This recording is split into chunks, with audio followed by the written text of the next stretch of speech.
You are listening to episode 31 of the Bastards of Kingsgrave. Welcome back, everybody, to another gaming-oriented Bastards of Kingsgrave episode. Today we'll be covering Mountain Blade and the successor game Mountain Blade Warband. As usual, this is Amin, and I'm joined by two guests. One is a recurring guest, David. Welcome back, David. Thank you. David was with us for the Age of Empires episode, and will be joining us quite often for future gaming ones, I believe. And then we have another guest here today, Surya, or MadScientist from the forums. Welcome. Hello. Have you been on any podcast episodes? Yeah, I was on the VOK for Dragon Age. Was that recently, or was that a while back? I didn't catch it. It actually came out this week, I believe.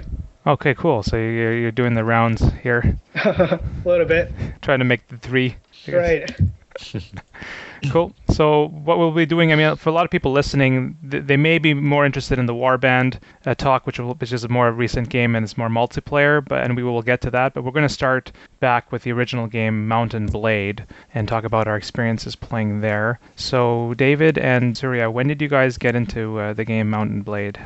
I think I got in the same time as you did. Yeah. And, I think you were actually the first one to tell me about it. And back then, that was when they just started Mountain Blade developing it, and we started looking at the screenshots and said, hey, might be worth a try. Seems like a cool idea where you can ride horses and then get off and fight people too. Yeah, I think we got into it about 2007. I mean, the game itself had been developing quite earlier than that. When do you think it was? Like 2004 or something like that? Like at least, and it was very word of mouth. Somebody had told me like multiple years before that like of a game, Mountain Blade, but I just never tried it out. I tried it out later, so it was something that had an extended beta test, I'd say, right? Yeah, it's been around for a while, and I think because back then there was just a husband-wife development team, so it took a long time to get its momentum going. But once people started talking about it, I think the crowd started to grow from there. I actually got in around the same time. I think it was the summer of 2007. And it was also word of mouth. I was just kind of browsing a couple of things, and I came across this and got the trial, and then decided to buy the game pretty soon after that. And it was basically, I think it was a Turkish developer. Like it was a guy and his wife, and he did all the coding, and she did all the art. All the graphical work was all by one person, so it was very uniform. And then eventually, they produced the product, and later on, as we get into Warband, they got third-party support. Like they got bought out by a company that helped make Warband. But part of the charm of the game was that it was just such an independent game, like word-of-mouth game, developing slowly over time, and everyone was basically participating and giving feedback to help improve the game. Good thing they were together for a long time developing a game, but the divorce rate is high recently. Yeah, if they divorced or something. They got around to finishing and still in a happy marriage. So it's hard for a couple to work together and live together and produce something this amazing. Yeah, actually, I actually emailed the guy a while back. I'm trying to find my email that I sent him. What was his name again? His name. Armagon? Yeah, I'm trying to see how you spell it. Yeah, I'm on the Wikipedia right now. It's ARMAGAN. ARMAG. Okay. AN. Oh, here we go.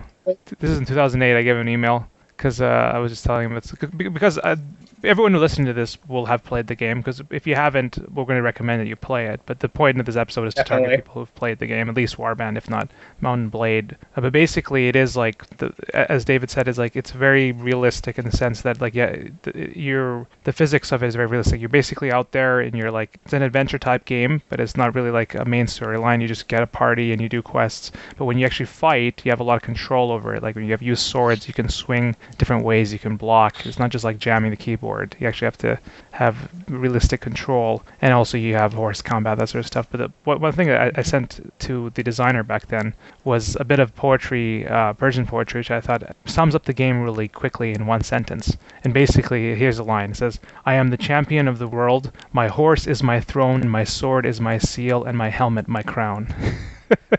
That's the feel of the game, I think, right? Yeah, fits it really well.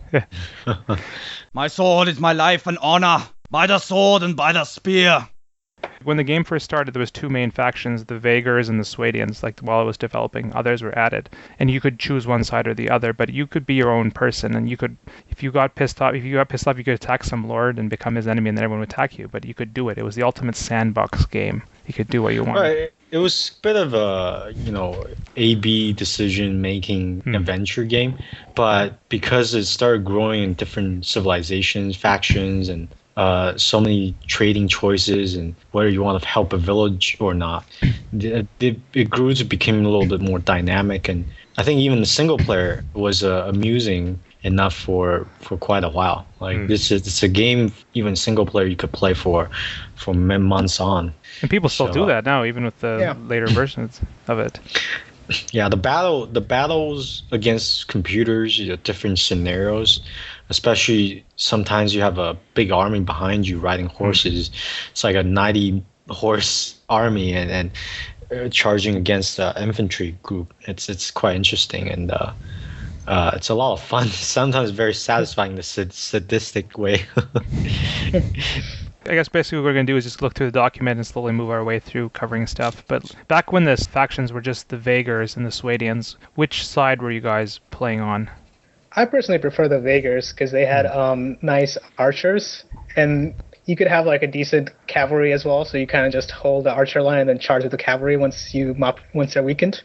What do you remember? Who you played, Dave, or is it probably too fuzzy? Which side? A little bit fuzzy. I think in the very beginning I was playing the Vaegrs, and then eventually I started siding with the Khergits. Oh, once they came into the game, yeah. Yeah. But definitely, I think Vaegrs were sort of the poorer faction. Yeah. So they were always kind of the underdog, and then Yeah. I think everyone was just rooting for the underdog. I was like, I want to be an underdog and Yeah. kick those rich people's ass. Well, that's what the Swadians called us, Vaegr dogs, right? Yeah. And I'd always be like, Swadian scum. Hail to you, brother of war! Yeah, and actually, that's the thing. Back then, it kind of seemed like it was some sort of civil war when it was just Vaeggers and Swadians. Like the Swadians were probably like the rich Norman types, and the Vaeggers were more like the British. Like it was the Normans and the British type situation, maybe post-conquest, but breaking apart. Yeah. And it showed in the armor. Yeah. So the art design of it reflected what kind of social status they had, and the towns, how the towns looked. I think it all reflected on that. So it's very well thought out, even art-wise. Yeah, and that was just the two factions before they added more later. Yeah, and they said the Vaeggers were actually very Russian-inspired. Yes. Whereas the Swadians were very French-inspired with the rich aristocracy and knights. And that was key. I mean, like the Vaeggers had the big axes. Like that was the thing. They had the big axe guys, and the Swadians had the Swadian greatsword, which like nowadays when you play multiplayer, I love this greatsword. And then Vaeggers had archers, Swadians had crossbowmen. So it was like that differentiation along all the lines there. Yeah, Vaeggers did have some armor choices with some fur on it, and a lot of characters have like some beard, a little bit of mustache or beard. Yeah. So even the people and what they're wearing kind of reflected on that. I mean, let's be really realistic here. Like even all of us who were playing Vaeggers, we were probably wearing Swadian armor and riding Swadian horses. Like once we've looted their towns and successfully sieged them. Yeah.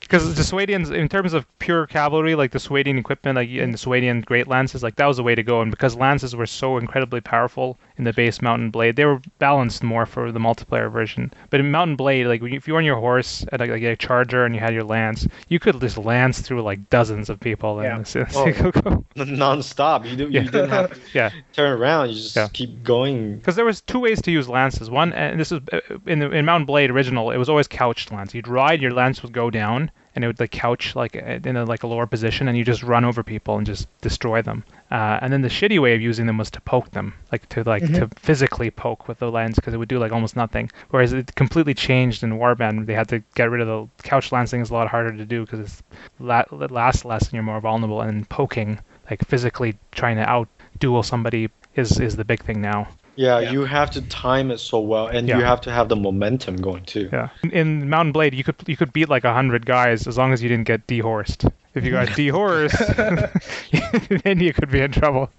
Especially if you only have a lance. But the thing is, I mean, you'd have your big backup weapon, but you're fully armored. You can't run. Like, you're too slow. You get surrounded by people. Yeah, and the weapon choice is very interesting because you either have a backup weapon or you have an additional shield to cover your back. Yeah, if you're stuck with just a lance on the ground, you're screwed. Like, great lance. I'm remembering all those battles where it was just me against like 60 people and me winning. Yeah. Because I was on a horse.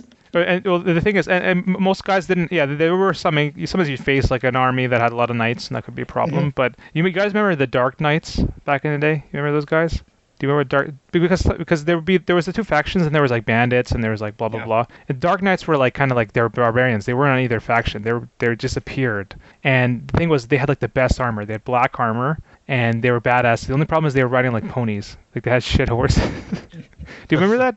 Yeah. At the time, I'm sure you remember them. Like, but so it's the thing is, you had to keep dehorsing them. But if you ever fell down, you were dead because you're facing guys with like pure black armor, and they'd kill you. And you'd have them chasing you, and you just had to keep like turning and then lancing and turn and lance and turn and lance.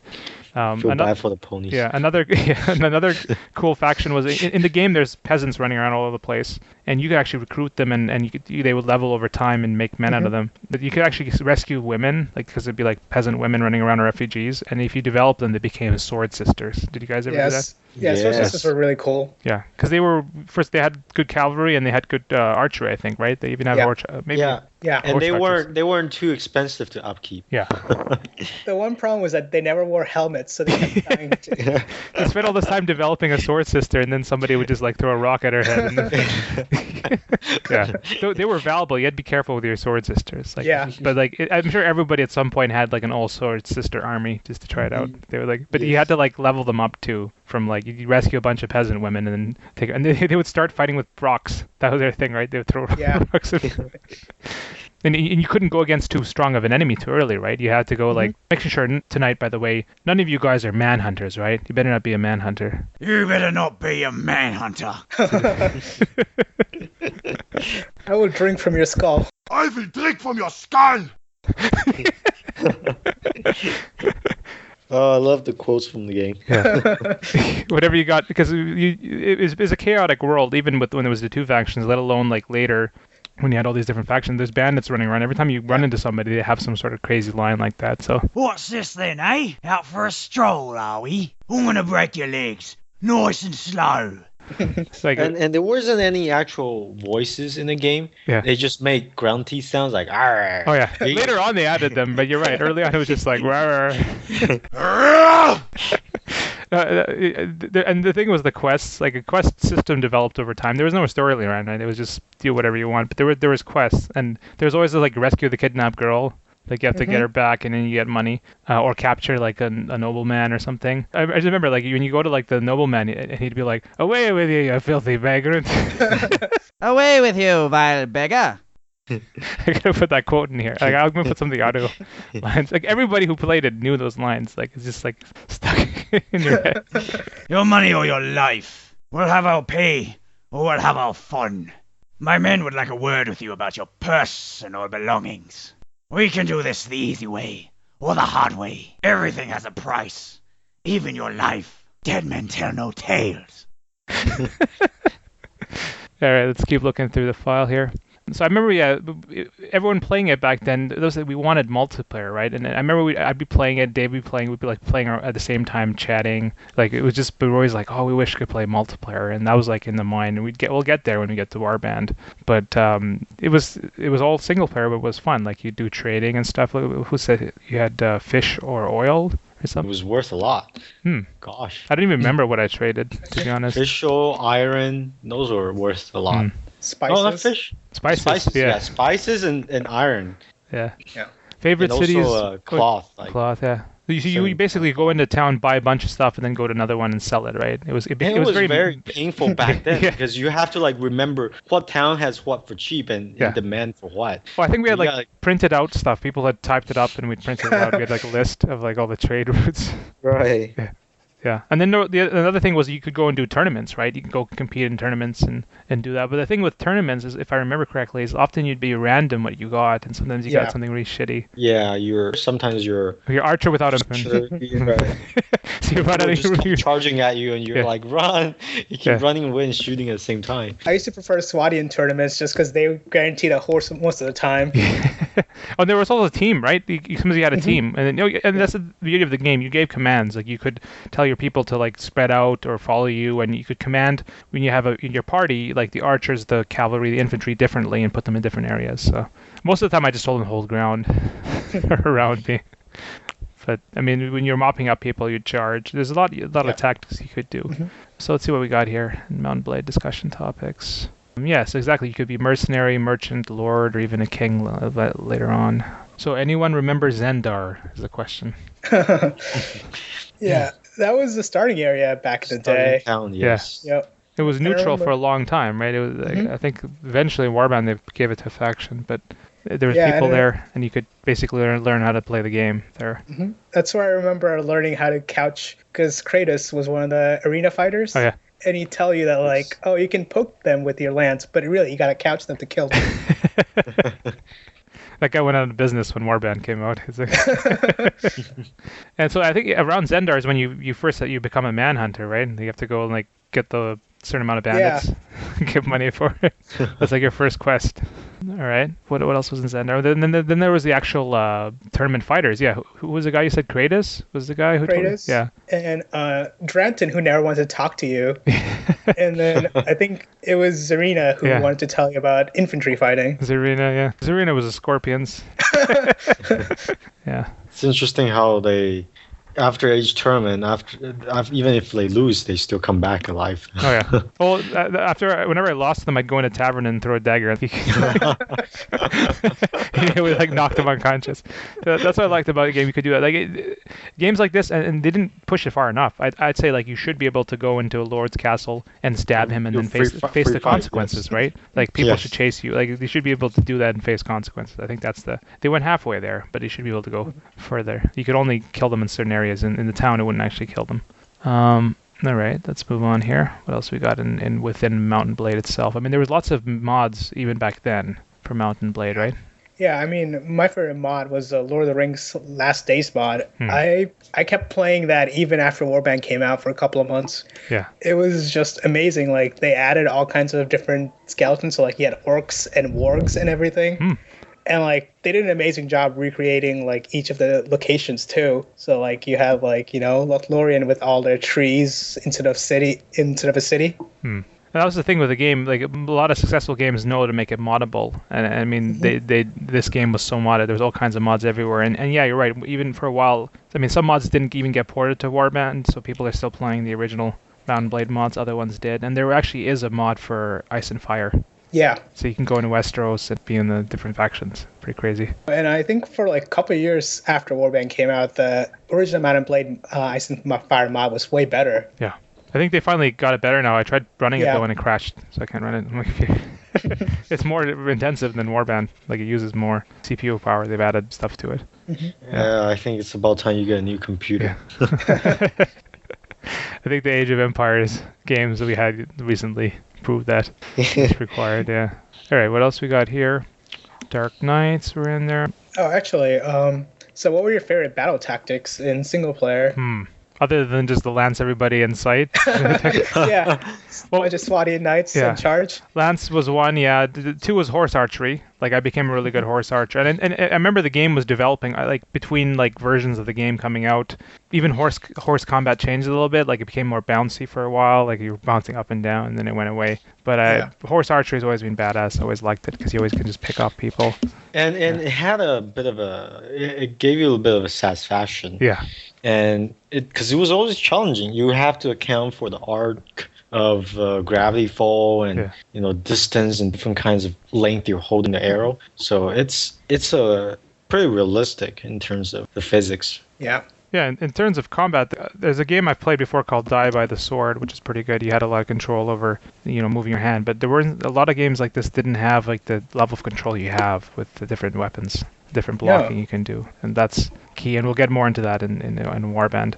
Oh, I have something to add for Sure. horse archery. Yeah. So also another thing for horse archery is it's a very fine line between fun to play challenging game versus something that's also realistic. And I think Warband or even Mountain Blade kind of found that middle ground where it was both fun and challenging, yet it wasn't frustrating. So it gave you that kind of realistic randomness of your bouncy horse, like you said. but it also, you had a good chance of hitting your enemy if you calculate it correctly. Yeah, if it was fully realistic, it would take you like 15 years of playing the game before you could hit people. They were right. They put it at the right level of realism. They didn't go too far. I mean, some of the cool things with horse archery too is that you could shoot further to the left side of you than to the right side of you because you had to move your bow across the horse. Yeah, I always preferred bows to the crossbows because you had to reload the damn thing, like the hunting crossbow. Yeah. When you're in the horse. Yeah. Or I mean, back in the day, I mean, you if you weren't lancing people, you'd get a big ass sword or axe and lean over your horse and just keep swinging as you ride back. That was common. And the civilizations, the different factions also provided different kinds of horses and different kinds of the different types. Weapon masteries, like horse archery bows and arrows were better in the Khergit factions. Yeah. Yeah. And the Nords have some decent arrows too, but I think the Khergit had always better horse archery because it's kind of like modeled after the Mongolians. And you have the kind of like the Mangude. And you're right. These factions did come out before Warband. It was sometime before Warband that they came out. So let's go in. Like basically, what started as Vaegrs and Swadians expanded, and basically the story became that there was a Calradian empire that fell apart, and these were different people either that were in it or had come around, shown around, kind of like the fall of Rome. And so we had Vaegrs, we had Swadians, and we had Khergits that were like the Mongols. We have the Saranids, are basically like Arabs and Persians, like Middle Eastern, like all like that kind of faction.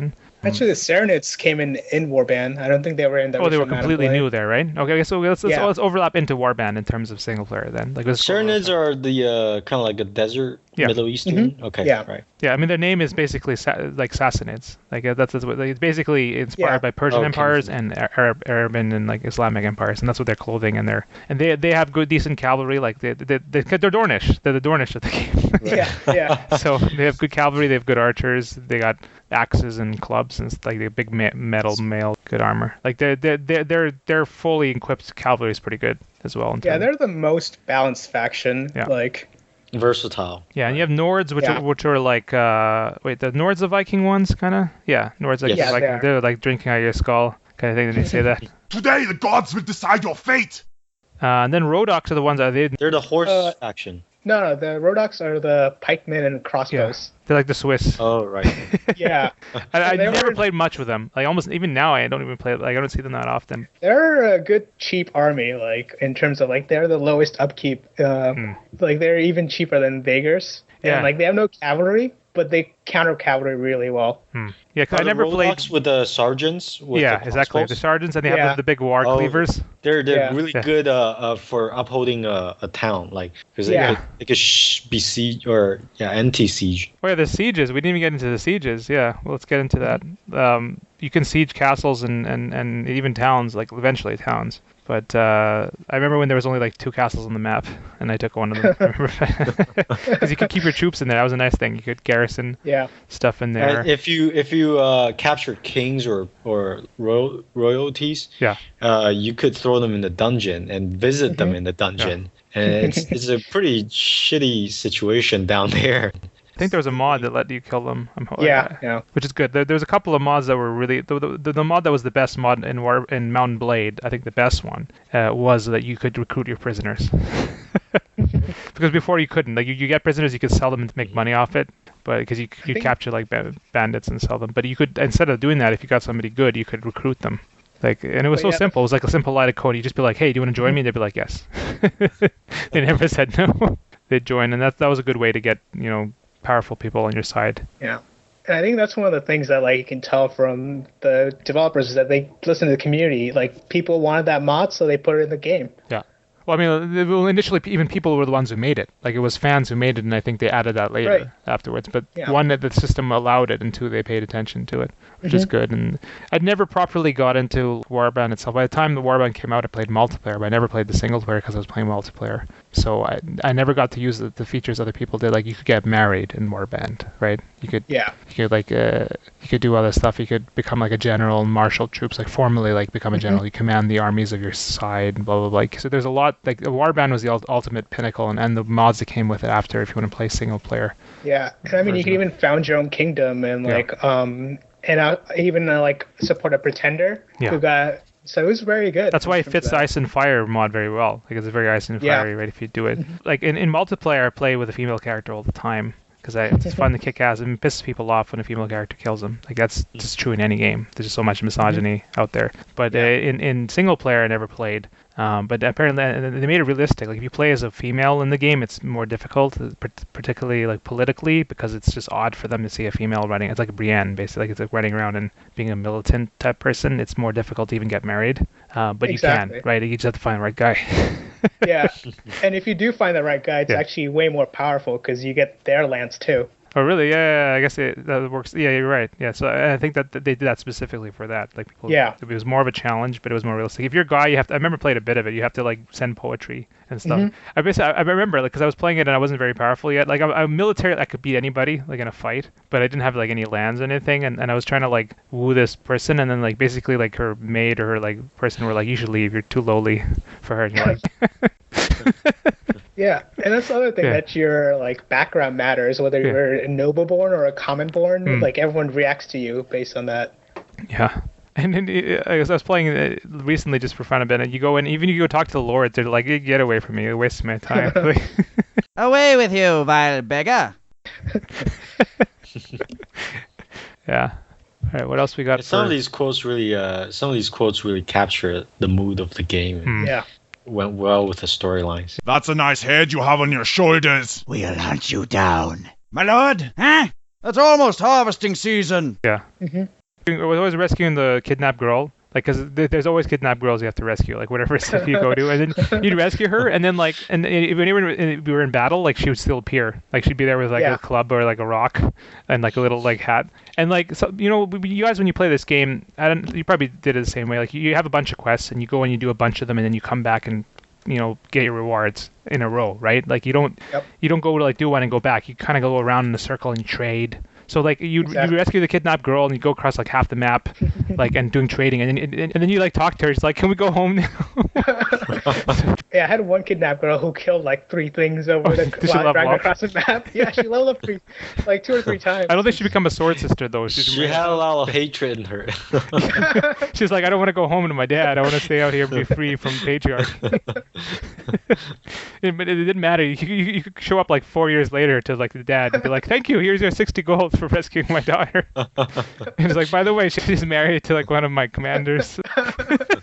I'm glad they put marriage in the game actually. But I mean like that's the next level, like where you can like marry off your men to like other people and have like a whole kingdom that way. That's probably like the next level of management that needs to be in the game. Yes. Or children. You can't have children, right? All right, so there's that. I'm trying to remember other stuff back from the day. Any stuff. How about the physics of horse jumping into waters and getting stuck on fences and... Did that happen a lot in the original game? I mean, it happens in like multiplayer stuff. But yeah, I guess I remember it did. Yeah. There's some instances where you try to like move your horse up a staircase. Yeah. And it would get stuck. Well, that's a good thing about it. Yeah. Get them off. You have to just get off a horse and kill your horse. Yeah. You would. Your horse could get injured, right? And it would suck. Yeah. You have like a really good charge. If it gets lamed, it's done for. Yeah. Oh, and the thing about the game is you had to carry food around with you, right? And like sometimes you'd rescue like mules and you could just chop them up into meat, can you? Like you could just like put them to the food. Oh yeah, you drag them from the equipment to the food, and then your men would be eating horse meat, and their morale would go down. But it would morale, would definitely go down. I think they prefer. Like a lot of people, if their charger became lame, you just moved it over to the food inventory. Be like, here. It's kind of strange. They prefer ale well, can't blame them. They prefer ale over horse meat. Could they live off ale for a while? I think their morale went up anyway. You could, but you gotta mix some vegetables in there too. Yeah, I'm trying to remember if you couldn't recruit the quest people. I think that wasn't, which made sense. Like that would break the game if you recruited like the nobleman. It would get too complicated too. Yeah. Yeah, and going back to towns and sieging towns, I think it just became a lot more interesting in multiplayer. When you have these siege mechanics that you have to like push to siege a wall. Oh, the towers, you mean, and walls? The towers, and you have to push them. Yet there are people trying to snipe you with an archer, with a bow and arrow. So it's always interesting how you have to like keep blocking, hiding. Yet sometimes it only takes one person to push a whole tower. Well, I think we're almost ready to basically go on to Warband and multiplayer stuff. Is there anything else that we want to talk about from the original game? As far as single player goes, like with all the factions, which factions did you like to use for your armies? I never properly played it long enough to really do the other factions. I think I was going towards Saranids around anyways, and I liked them. So that's probably who I would play, is the Saranids. Oh. I like the Khergits. They're raw and they're just good with horse archery, and that's one of my favorite way to fight. Yeah, I still favor the Vaegrs with the archers, but I would like throw in some Nord infantry with some Swadian cavalry to finish up. The Khergits are really annoying, like if you don't have the proper units to face them, because they'll just run around you and shoot, and they run away fast too. They're hard to damn catch up. Like you just shoot and run. Because there's different speeds, right? Like, and if you had a really big party, you'd be slower, and or if you had lots of horse, you'd be faster. And sometimes it was tough to chase people down. Like they'd be faster than you, and they had the whole mini map stuff, which is pretty cool. Yeah. I think what broke the game eventually is when I discovered that you could press shift or something and just jump around the mini map. Like it was like a cheat code. Like a cheat. Yeah, but the problem is when I discovered that, then I got lazy. I couldn't do it normally anymore, and then the game fell apart. I think. Yeah. It ruins it. Yeah, it's too easy, right? You just start hopping. You just transport across the map. Yeah. You can't cheat too much in the game. No, Mount and Blade is really a game that it's made out of like your sweat and tears. Like if you're not working for it, it doesn't get fun. Yeah. Exactly. You have to like being stuck to your character for a long time. Yeah. And then you start to grow to become the character because you're stuck with it for a long time. I mean, when you siege like a 300 population city and you have to load like the game 50 times, like it's just like next reinforcements have arrived. Their reinforcements have arrived. Your reinforcements. That was one of the big mods I liked, when they let you have multiple people in one screen, where you could have like the 500 versus 500 battles. Before it was only 50, like there was a limit of how many you could put in there. I'm just looking at quests here. There was deliver grain, deliver cattle, train peasants, bandit infestation, or you can go to like the bandit like little cave area. Remember that when you had to kill them at their place? Help peasants. Train peasants was a cool quest because you kind of like train them into. You gotta teach them how to fight with the wooden sticks. Collect 5 men of a certain type here. Learn where the hostage are. Save town from bandits. I never did that one. You actually save them inside a town. Deliver wine.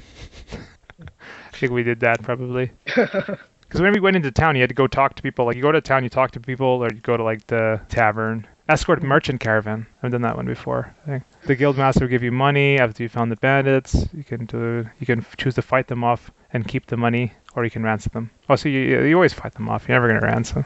All right, I think we're going to move on to Warband. If we remember other stuff about single player, that sort of thing, we can do that. But we're going to move on to Warband, which basically was what we were all seeking. We were all hoping for multiplayer, and then Paradox Entertainment bought out the designers and helped produce Warband, which brought all those different factions and then brought multiplayer. So we're going to talk about multiplayer and how we got it. Like we all played it when it first came out, right? This was 2010, about then, around 2010. Yeah, with multiplayer there was different things. I think the most popular ones are there's duel, obviously people who just duel one-on-one. Deathmatch, where you just keep fighting and like there's a certain amount of deaths you can have before it ends, or kills, I think. And then siege and battle. Siege is when you're defending an area or attacking it. The siege defenders, if they die, it takes 30 seconds to come back. If you would or attacker, come back right away, but at the starting point. And then battle is like you basically have a battle, usually about 5 minutes, or I think it can be longer. But when you die in that battle, you don't come back till the next round. So you have to be careful about. You can't just go run in and die. Then you're just sitting there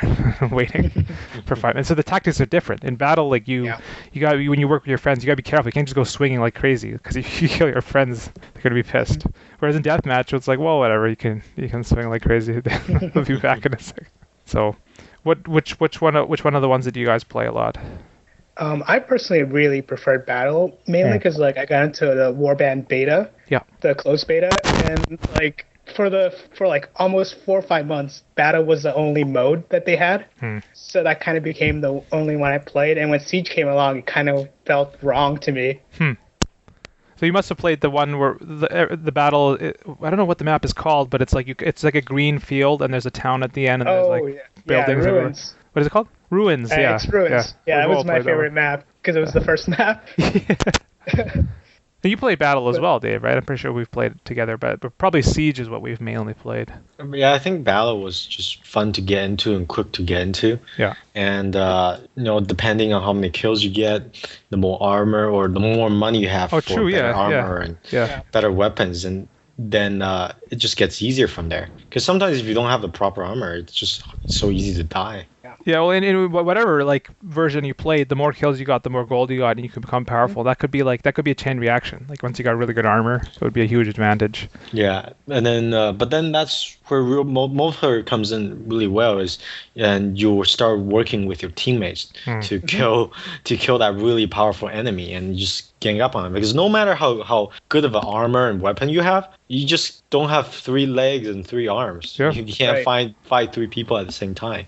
And you'd see in battles like who was chatting over Skype or Steam, and who was just, because the random people just go around like crazy, and then you'd have like the people who are serious like work together in a pack and like move together and take over certain areas of the map. And if you hide in a battle, then eventually the flag comes up and then you have to go get it, which is good. It prevents somebody from just hiding and ending the game. But no, I remember when we were getting to close beta, like a lot, like it started. The first strategies were always just stick together for battle, and then like after that it kept evolving, and then like when you have like these 5 first to 5 wins, like you keep strategies changing. Like sometimes like it's like stick together and go take that one house and we hold there.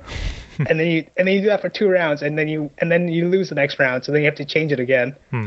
I usually did cavalry when I did battle, because I'd like to be able to move around with being mobile, and cavalry is really important. I mean, so are infantry and so are archers, but like if you're good with cavalry, you think, and this is true for all battles, but like all the different modes, you think cavalry is about just like going in and killing somebody, but it's actually very important in the support role. Because and this I did in particular in Siege. You get lots of kills, and then the enemy comes in and they're about to get the flag or something. They're getting to your last part of your defense, and I go cavalry, and I'm not even getting kills. I'm just running people over with my horse and letting other people kill them. Yeah, I let other people kill them, because like or in a battle, 2 guys are fighting. Because if 2 guys are fighting in a battle and you're on a horse and you come in like and you try to lance, you can hit your own guy. Like but like if 2 guys are fighting and you just put your shield up and just hit him with the horse, he'll like stumble or fall down, and the other guy can just chop him down. Like and I did this all the time with my friend James, and I wouldn't get a lot of kills, but like he would get so many kills together, and it's so effective. It doesn't matter how good you are. Like they'd be like, they try to like stab you or like prepare for you to lance them. You don't even bother. You just put your shield up and just hit them with the horse. Because in real life too, if you got hit by a horse, that's going to affect you in a fight. So that was key. And then like archers again, you had to shoot at the right time. Like when you're an archer, the idiot archers like just shoot you and they hit your own guy, and then you die. But when you're an archer, you have to like wait, and the guy fighting will know. He'll like step back or put a shield up, and then you take the shot at the other guy, even if you're wearing down the other guy's shield. So there's so much teamwork involved. It's crazy.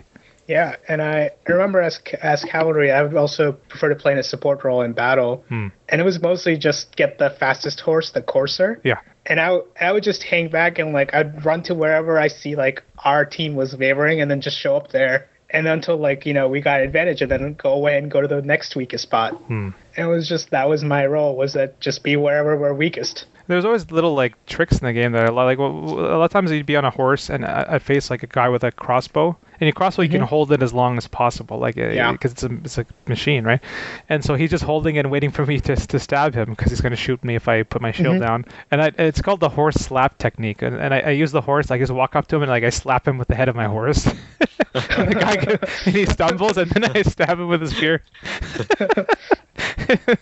And it's not like what's that latest Game of Thrones episode where you could just throw a knife at a horse and kill it like in one shot. Yeah. Although you do have to watch out for those great swords or other things like or just spears in general that they can do. Like when I have a great sword and a guy's coming to lance me, like most of the time I could just kill him with a great sword because I'd aim for the horse. So you have to be careful for that. But if you're not trying to lance, if you're actually just trying to hit them, it's actually usually generally easy to avoid that. You just come in at an angle, and they think you're trying to lance them, but you don't. I'm just trying to make contact with my body, just to knock them down. And we're going to talk about different siege maps for sure. I mean, I remember the name. There's like Jamaya. Like the basic castles. Like, there's one where it's like I think the most default siege map is like it's like kind of like a Norman keep. It's like this keep, and there's like a one main ladder and a couple in the back. Do you remember that? And then there's like a little house in the middle. Do you remember that one? We need a list of the siege maps. That's what we need. Okay, so this one is the one where it's just like a one giant tower, and there's a main ladder that goes up, a couple side ladders, and there's like if you go around the cliff, there's another one on the left. And then inside is just like a gate room, and there's a flag, and then there's like a little house behind it. Do you remember this one? I actually didn't play that much Siege, to be honest. Trying to recall. Well, that was one of them. Wow. Anyway. We need names. We need the siege map names. Let's see, siege map names. Warband. Jamayad was the one where it's like it's a big circle one. It's flat, and he had a door. And once they bash the door down, they can come in. And that's it. Like depending on the castle, cavalry could be real important. That one is once they get in, it's all about cavalry. Like they come in and you can fight them, or we would go charging out with our own cavalry. We'd go sorting out and just like kill people. I'd love to do that in siege, just to ride out at the cavalry and kill people at the coming in. But there are also like sometimes you can coordinate, like there's always a back door, and if you can get like 4 or 5 cavalry to come with you, you can get to the back door and like sneak in that way. Yeah. Or when you go out, you make sure you close the door. Chop the door down first. Yeah. A great axe or a sword. Well, when you sort it out, you have to make sure people like open and close the gate properly. Exactly. Like, the worst thing is when they just open the gate and leave. Sometimes you do get noobs on your team or spies. They just open it. You just go, some idiot that just does it. Yeah. Like there's not as much team killing as you'd think, like unintentional, thankfully, and they get banned usually. But there is sometimes. So like most of the time, the team kill is just somebody being stupid. He just goes in like with a big glaive and just starts swinging around and just chops down half his team. Out of curiosity, do you guys prefer friendly fire or not? I prefer it because otherwise it's not realistic, and it's like you have to be more careful with it, right? No, I mean, there's 2 times of friendly fire. I remember there's a type where if you hit the other guy, it hurts yourself. Mm-hmm. That's better than nothing. At least that makes it. You have to be careful about it. Yeah, I prefer the one where like if you hit an ally, you hit an ally. Yeah. But one of the funny things was that the friendly fire thing was actually a bug in beta. Like it was not intended as such. Yeah. But then like and basically like Paradox or like Mounted Blade thought that like we couldn't balance it or like we couldn't enforce it because there weren't any admins. Yeah. But like the community was just like, you know what, it works just fine. We want you to keep that in, and that's kind of how it stayed in. And it makes you it separates it hurts yourself. Where it hurts your ally. You can actually hurt your ally. Yeah. Because you couldn't do that in single player. I don't think it really hurt your own guys, right? I don't remember that. At least initially, couldn't do that. Yeah. It prevents people from just going in like 4 guys and just swinging like crazy. Like exactly. And that's how you beat multiple people. Like this happens all the time. If you're trying to like hold a flag, I mean, like people who played knows it. Sometimes you have to hold the flag till you get reinforcements to get it up again. You just put your shield up and you just kind of like run around amongst them. And if they just swing like crazy, they'll hit each other. And that's what James used to do all the time. He'd have like a big axe, our friend, and he'd just like run around and just like kind of dance around people. and if they're dumb enough to swing, they're gonna hit their own guys and you just put a block. You just put your exactly. That's what I wanted to talk about was blocks in this game is amazing. Like first of all, you could block, right? You could put up blocks, low blocks, and block people. And the thing is, if you block somebody, then you basically the system you have now a chance to hit them and you'll hit them. Like so a lot of times when you go in to fight somebody and you in particular, you just block them and then you swing and you kill them because they will not be able to swing as quickly. So if but people who are good if somebody blocks you, you have to then counter block. You can't swing, right? Yeah. And that's just the basic blocks. Now tell us about chamber blocks. Like, well, what is chamber block? Because that's crazy. Yeah, chamber blocks are like a really hard thing, and that was one of the things that they added like almost at the end of beta. So like it's basically like if you essentially swing the opposite way they're attacking, and at the right time, you basically like you block their blade and then you attack with yours as well. So basically, in the motion of doing an attack, you're actually blocking. And I didn't quite get this when I was first playing it, but I learned it later when I was playing. So basically, Dave, you probably did it without thinking. Like, you don't even think about it. What it is, it's like, somebody's like about to come like overhand and just chop down on you, right? Mhm. And you're instead of just doing an upward block, you're actually pulling the sword up yourself to do your own overhand chop, and on the way up, it blocks them. That's what a chamber block does, and the game actually does that. And you probably did it without even thinking about it, but that's what happens. Right. So it's like they're coming down, you're moving your sword up, and it like blocks them, and then you hit them. And it's just the same movement of doing that anyway. So it's the same thing. If somebody's like swinging at you from right to left, well, how do you normally swing yourself? You usually pull it over and then swing. So in the pulling over it blocks it, and then you swing. And that's crazy for a game to have that kind of realistic blocking system. So it's also really hard to get time right. Yeah. But there are players who just chamber block as instinct. You watch the and then movie, you see it's people, just like ding, ding, ding, ding, ding. They're like they're blocking each other. That's a realistic sword fight. Yeah, and it's freaking crazy. Like you face those people, it's just like, I just want to get my horse.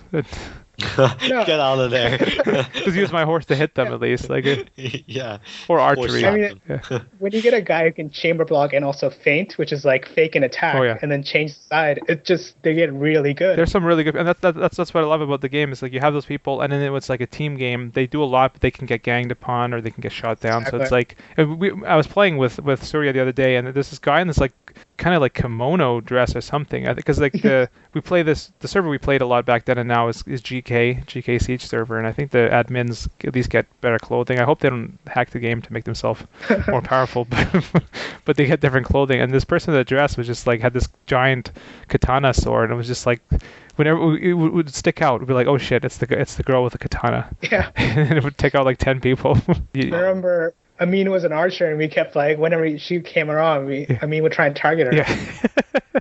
And I did kill her a few times because our archer was better. Like I would just shoot at her from a distance. It doesn't matter how good you are, you're facing a bow. So she took out quite a few horses too, though. She did that trick there. But now we're basically getting into two things. One is what ways that we would want to improve the game, or pet peeves of the game.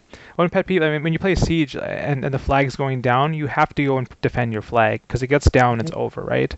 And even if you're an archer or somebody who's not like good to hand-to-hand, and so whenever, like, even if I'm an archer and I see my flag going down, unless there's already people fighting there, like, you got to go and engage. And I hate it when people just stand there and start shooting. It doesn't do anything. Like, unless you're too far away to get there anyways, then just keep, I mean, you can keep shooting. You have to go and engage and take one for the team. Otherwise, the game's over. And you don't know how many times I've saved the game. Even as an archer, I just run in and I just, like, dance around and, like, delay them long enough for other people to respawn and come back. But it's annoying when people don't do that. So... Yeah, I mean, it's one of those teamwork games. So, like, if your team's not working together, it sometimes gets really annoying. In the heat of the moment, you just want people to just rush in. You have to push. Sometimes you just have that momentum. You gotta keep pushing. And if people slow down, then the tide can turn really quickly. And it's the opposite thing when you're attacking. Like if the timer comes down to 0, but you have somebody at the flag, it's basically stalls the game, and you have like one last chance to win the game by taking the flag. And I've had lots of games where you can win that way, and it's crazy. And then if you're defending, you're like, no, we gotta just beat this last attack, and it becomes like a frantic battle. And usually I play like Persian Knight was my main male character, but especially when I'm archer, I play Persian Princess because like nothing is worse than getting headshotted by Persian Princess, right? Having a headshotting people all the time. And you just sits there thinking, this is fun. I'm getting pretty good at headshots. Then I mean, when I played the game, I was a really good archer. I mean, now shit, like it's coming back to me, but I could shoot from like miles away because you adjust, right? When you're far away, you got to shoot like a little bit ahead, right? And that's what I loved about archery. You can, or like just picking up people when they're trying to like hack a door down. And so, some of the maps that I got the most kills in are the ones with the big ladders. And me and my friends would go, and you learn how to like slide draw. It's different when you're crossbow. You hold it and you can shoot, but with the bow you got to like half like pull it while you're moving and then let go. You lose some accuracy that way, but it's the only safe way to shoot because you pull, draw, shoot, and then get behind. Pull, draw, shoot, and get behind. Because if you just stand still, you're dead to enemy archers. And so I would do that and just shoot down so many people on the ladders, and you get so much gold. And then switch once they break into the castle to like fully armored cavalry. And I did this one game, and usually like the way the castles are made is if the enemy gets to the flag within like 3 minutes or more, they're probably going to lose. Like it looks like a huge map. Like you want to try to stop them from getting to the flag with lots of time left, right? So we were playing this game and getting so many kills, and they broke through the door and they came in, and it was like 4.5 minutes left, and they were all coming, and it's like they're probably going to win, right? But James and I had respawned. It was just us two. And it was like 25 people came in, and I was on we're both in cavalry, and we're just like mowing them down because we were fully armored cav, right? And we just like ran around and like double teamed them and killing people, and like we held off one wave, and then they came in again, and James lost his horse, and basically like he was fully armored. Like I think he was Vagar, like the full suit with like the big glaive, and I was like full like cavalry and the full Vagar charger, and like groups of 4 or 5 would come at him, and he would just do the little dancing thing, and I would just run in with my horse, hit 5 people in a row, they'd all fall down, and he'd just like chop their heads off. And I was getting like no kills, but it would just kill them because it's like you're lying on the ground and the guy with the giant axe just chops like what are you gonna do? And we won that game, and then the other team was like, what the hell is that? Like and I remember another time, like I mean, obviously players are way better than us, right? As well, but like teamwork of 2 people can beat one guy. And we're playing, and this guy was Rodox, and he was like a tank. He had like his full like suit on, and we were like 2 crossbowmen. We were like Swedish crossbowmen, and he came in, and he's like this full thing with a full glaive, and we have like we had decent shields with like these shitty little like daggers each, but with just 2 of us. So then like one of us take a stab, and he'd turn to go after one guy, and the other guy would take a stab, and like we hit him like 25 times before he died. It was like ridiculous. And I think he got us the second time though because our shield broke, and then he had like a glaive against like a little dagger. So the scenarios like that are in the game. It's crazy. My favorite thing was in battle when like if I was on a fast horse, like every now and then you see one infantry guy just run in front of everyone else, not noticing that no one else was near him. Like I would call him the Conan, and I would just like come around from the side and just couch lance him, and then walk away while 10 archers try to shoot me. And I just felt like it was such a demoralizing thing for like all these infantry to see one of their men die right in front of them and not do anything about it. Yeah, and those archers, like, I love to defend a castle and doing that. And the archers can't do much when you're running around like crazy. Like they just they're standing shooting at you. They're not attacking the castle. Exactly. Like you're winning the game if you're fighting them outside the castle. They're not going to win. When you have like a few people and you're on Skype or in a Steam chat and you're like riding out there and you just triple team people. Like you ride by and I stab like all the time. Like I'd stab somebody and then the second guy would finish the kill. Like if you're coordinated in this game, it's crazy. And I played games where we went out and like I'd lose my horse and then I'd be like fighting people on foot out there, and then like James would come or somebody else would come. Like if you work together as a team, that's the beauty of this game. Even a small group, and that's why we're going to play after this podcast. We're going to go play for a bit because we're almost done here. All right, so we got that. Yeah, that was one of the reasons why I was in a clan for a little while actually when I was playing this game. Yeah. It was actually mostly like a knight clan, but like it was just amazing to have a cavalry force that worked together. Yeah. And you kind of have this heavy cavalry that does the huge charge, and you have the medium and light cavalry who comes in and like, if they're in trouble, you save them. And you come in from the side if the charge works on the front. So I had like infantrymen with like, big great swords and stuff who would be mopping up every time the cavalry charged in. Okay, what clan were you? It was called Order of the Lance. It was it doesn't exist anymore, but it was a small clan, but it was just like 10 or 15 of us, but it was really fun working together. And your main name was Mad Alchemist in the game? Yeah, it was. And Dave, what was your name? Alfonso or Splash? Alfonso the Great or something? Or was it Splash Damage? I don't remember what your actual character name was. Oh boy, it's been so long I forgot. If I joined the clan, it'd probably be GK though, so I could get their clothing, get that armor or whatever. Well, now there's like audio taunts apparently. I don't know how to do it, but you can be like away with you. Away with you, vile beggar! In the game. Honor and glory.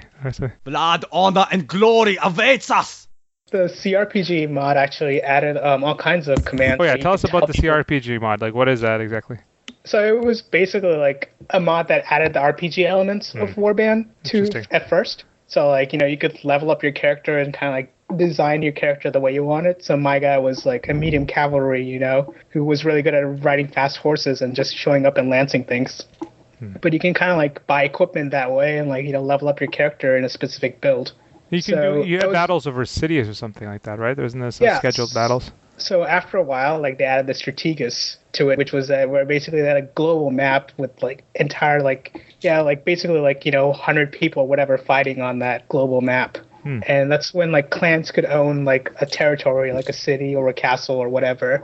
And it made for some really epic battles too, because like some of the Strategus battles, you could have the server go from 150 to 150 versus 150. Crazy. So you had like battle formations because everyone's working together on Ventrilla or whatever. Yeah. And you had like a command structure, like you're in charge of this group of infantry, and you're in charge of this group of infantry, and then you have like one guy who's in charge of all the infantry, But yeah, it was some really good battles. That's with, insane. Like, I want to see some YouTube videos of that. I gotta take a look at it. You had generals and Yeah. And the Ventrilla servers were really funny when you had those because you had like people in multiple Ventrilla servers, and some of them couldn't talk, and some of them could talk because only the leaders could talk in some servers. Interesting. Probably wouldn't fit in with that command structure. I'd go rogue. Just show up in the middle of the battle, start chopping people. If friendly damage I'd be the was Dark on, I'd Knight. probably kill my general and take over. I think every command structure had the Spec Ops team, which was the one which is like they just do whatever they do, and you kind of work around that because you're just not good. No one controls them. It's free will. Well, talking about what the game needs is like you get annoyed as hell every time you go in a server having to reset your kits. Like the game needs to have like you should be able to save what your default thing is for Swadian 1000, Swadian 1500, and just load it up. And take advantage of Steam because it's a Steam profile. That means any computer you go on, is just, as long as you log in, it should save your profile. You should save these different options for the different like gold amounts. And just I hate having to always select it every single time. It's like it needs something like that. It takes so long. I think that's what CRPG really added for a lot of players was that you save that profile for your character and you do it online, and then like you log in and you can just have a saved profile that you log in with. And that's what we need. Like we're going to go into Bannerlord and what kind of game we want, but like so after Warband there was like Fire and Sword and some other little expansions that weren't really played that much. People played them. I had them, but then what was the big game after that? There was some sort of War of the Roses with a successor like game, or So like I guess a couple different studios made different games like kind of were like Warband, which was War of the Roses and Chivalry Medieval Warfare. Have you guys played any of them? I don't think my computer could handle I tried playing it. I know my friends did, like James and some of my friends did, and they really enjoyed it. But I heard that it was cool because you had killing moves or something, but in some ways it lacked the complexity of Warband, or what? I definitely have to agree with that, which is that like both the games only had the multiplayer component, first of all, and they were like, much better graphics and whatnot and much better animations in that sense. But I think at the fundamental level, they both lacked, Warband's good, like they lacked the fundamentals of Warband. The gameplay was not as good, maybe. The blocking system I never thought was as good as Warband's was. And I don't think they did the same kind of physics speed-based combat that Warband does, where battles become a dance with Warband, but not with the other two. And that's what it comes down to the end of the day, what I value now, and not just because I have a shitty computer for gaming, but just in general, like gameplay is more important to me than graphics. You can give me the best graphics ever, but if it's not as good, enjoyment. That's why I stick with the classic games. Yeah. Still playing Age of Empires now. Nowadays, a lot of first-person shooters, too much graphics actually hinders your performance because you're distracted by all these environmental effects. And if you actually turn down the fog, you can actually see better. You see further, see your enemy before they see you. Now, what's this? You're talking about Sid Meier's Pirates in Warband? That'd be interesting. What is... Yeah, so there's a new game called Caribbean that's being developed, and it's basically like the Warband engine, but it's doing the Sid Meier's Pirates. Like you can like recruit like sailors and have your own fleet in the Caribbean. Do you still do dancing or something? You remember you had to dance with the ladies? I don't think they have a dancing mechanic. Maybe they put might that in there. Yeah. But it's cool to have that troop customization and, with the Warband engine, which is a decent engine. I do my dancing on the battlefield with the Swadian lance. You show up to the dancing with a Swadian lance. That's called a pole dancing. But my pole arm skills are very high. That's the thing about the skills. If you use the skills too, they would upgrade automatically, right? It was like that kind of. I mean, it was a basic RPG. Like if you know an RPG, that's what it was. But it didn't have magic too. That's why it was kind of Game of Thrones. Like it reminded me of Game of Thrones because it didn't have magic. It was low, like low Game of Thrones starts low on magic, so it was like the game version of Game of Thrones. I always thought it was close to it. Okay, let's see what else we got here. We're getting close to the end here, which is good. Yeah, so there is a game being developed, Bannerlord, that seems to be like a successor to Warband. Are you involved in that, or have you heard anything about that at all? I'm actually not that involved in it, but like, it's developed by the same guys.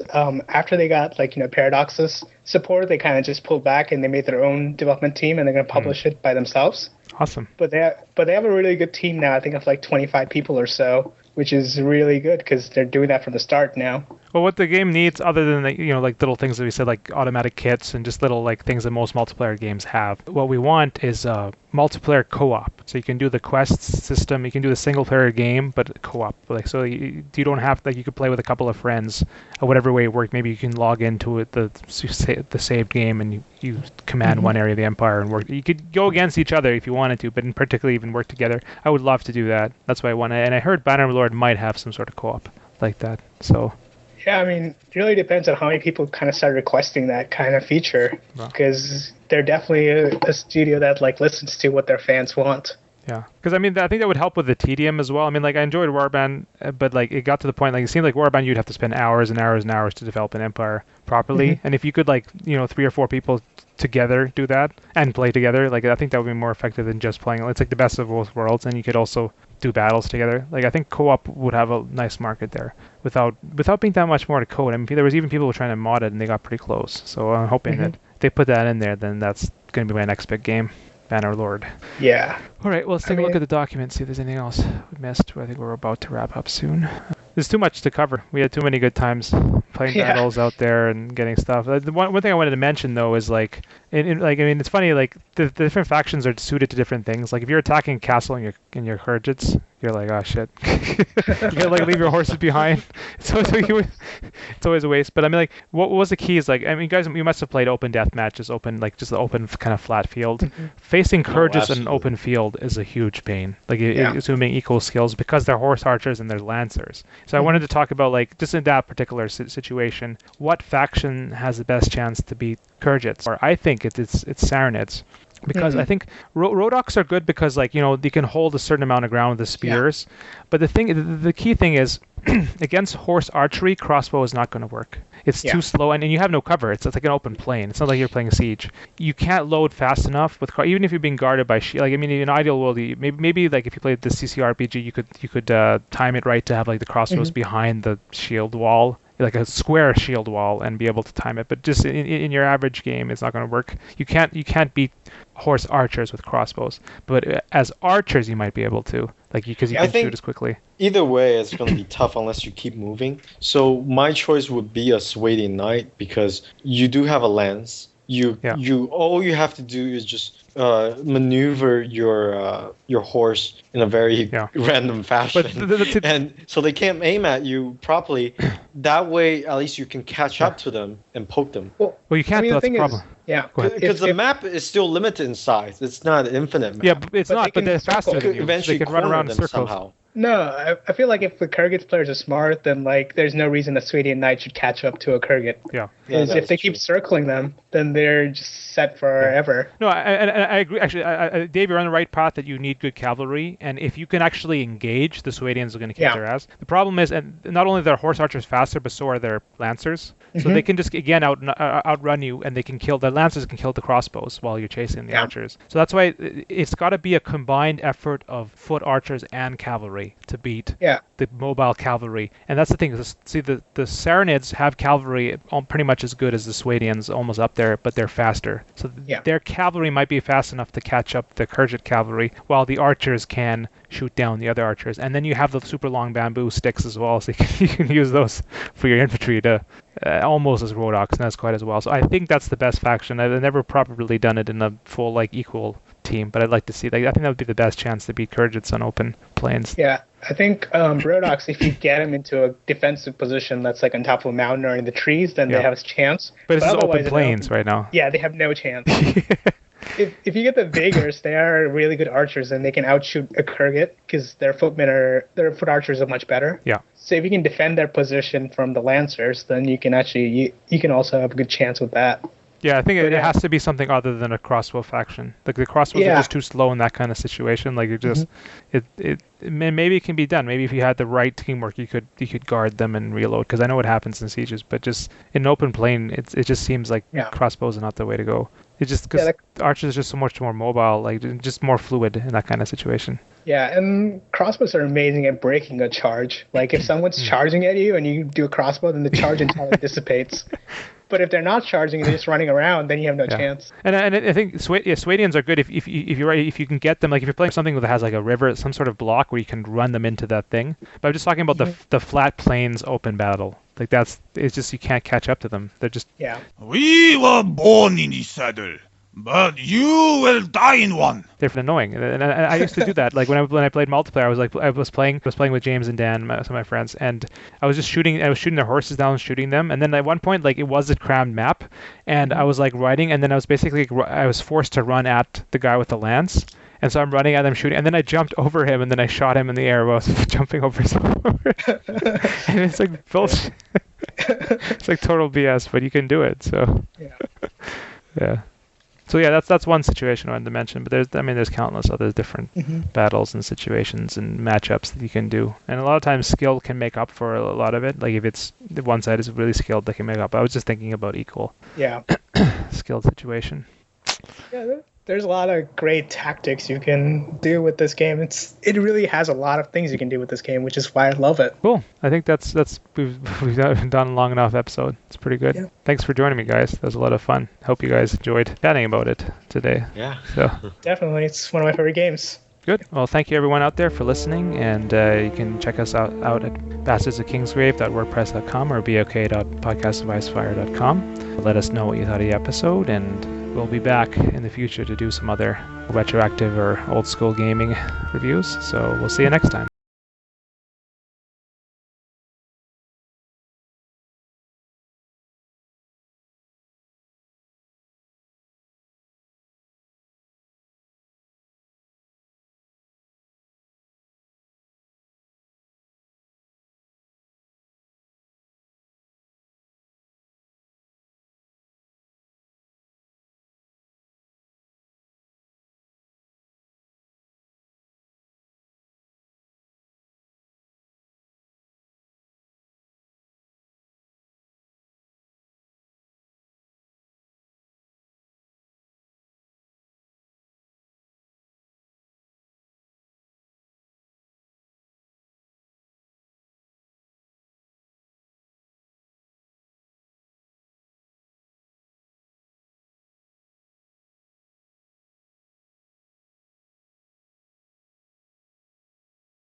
Cool, guys.